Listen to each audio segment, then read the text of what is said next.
नालायक बेटा हर पिता के पास होना चाहिए।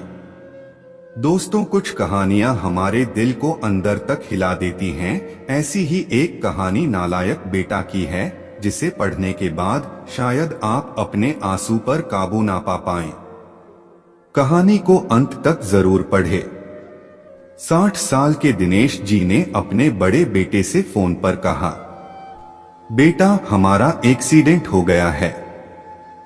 मुझे ज्यादा चोट नहीं आई, पर तेरी माँ की हालत गंभीर है।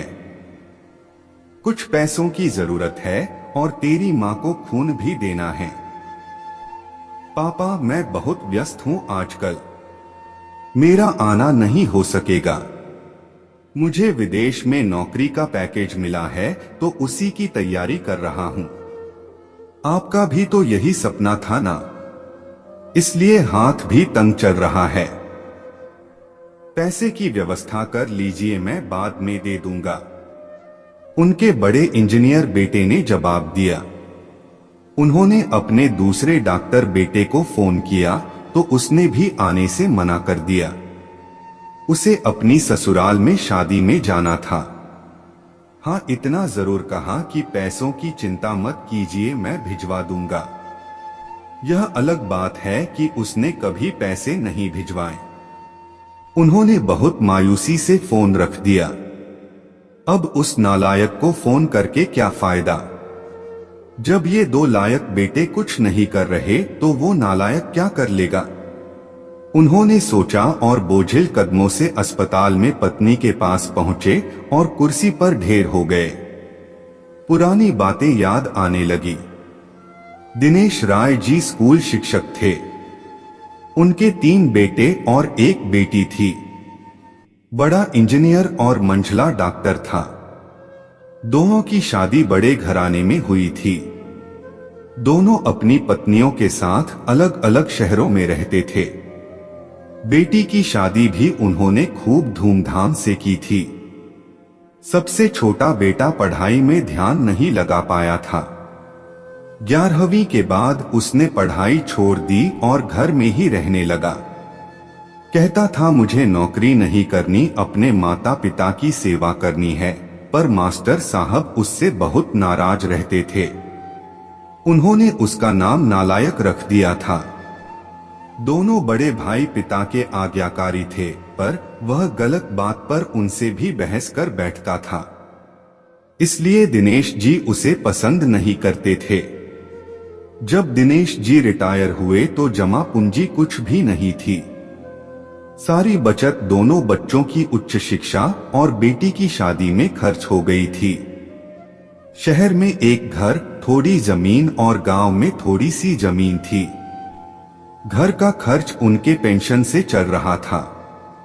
दिनेश जी को जब लगा कि छोटा सुधरने वाला नहीं, तो उन्होंने बंटवारा कर दिया और उसके हिस्से की जमीन उसे देकर उसे गांव में ही रहने भेज दिया।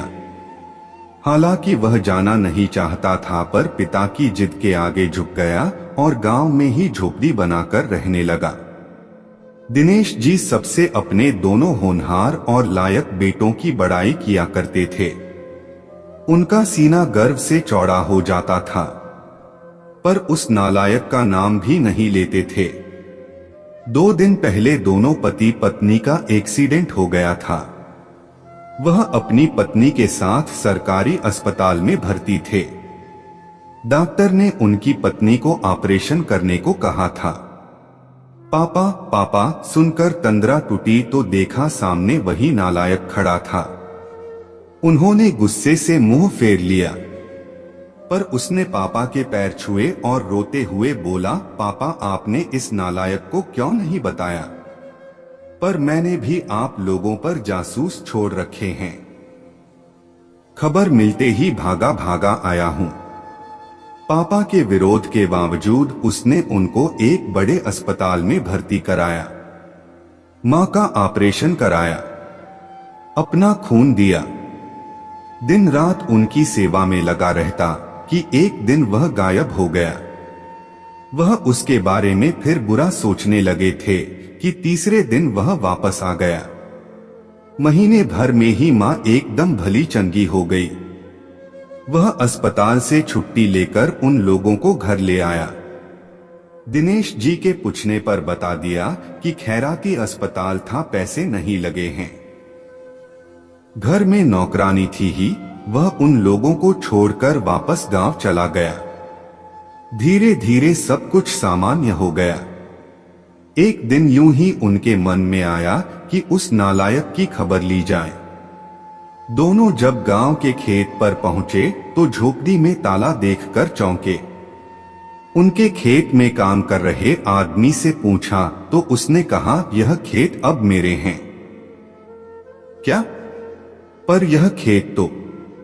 उन्हें बहुत आश्चर्य हुआ। हाँ, उसकी मां की तबीयत बहुत खराब थी। उसके पास पैसे नहीं थे तो उसने अपने सारे खेत बेच दिए। वह रोजी रोटी की तलाश में दूसरे शहर चला गया है। बस यह झोपड़ी उसके पास रह गई है। यह रही उसकी चाबी। उस आदमी ने कहा। वह झोपड़ी में दाखिल हुए तो बरबस उस नालायक की याद आ गई। टेबल पर पड़ा लिफाफा खोल कर देखा तो उसमें रखा अस्पताल का 9 लाख का बिल उनको मुंह चिढ़ाने लगा। उन्होंने अपनी पत्नी से कहा, कुसुम तुम्हारा बेटा नालायक तो था ही, झूठा भी है। अचानक उनकी आंखों से आंसू गिरने लगे और वह जोर से चिल्लाए, तू कहां चला गया नालायक, अपने पापा को छोड़कर? एक बार वापस आ जा, फिर मैं तुझे कहीं नहीं जाने दूंगा। उनकी पत्नी के आंसू भी बहे जा रहे थे और दिनेश जी को इंतजार था अपने नालायक बेटे को अपने गले से लगाने का। सचमुच बहुत नालायक था वो। दोस्तों, इस कहानी से क्या शिक्षा मिली? आज शब्द नहीं है व्यक्त करने को।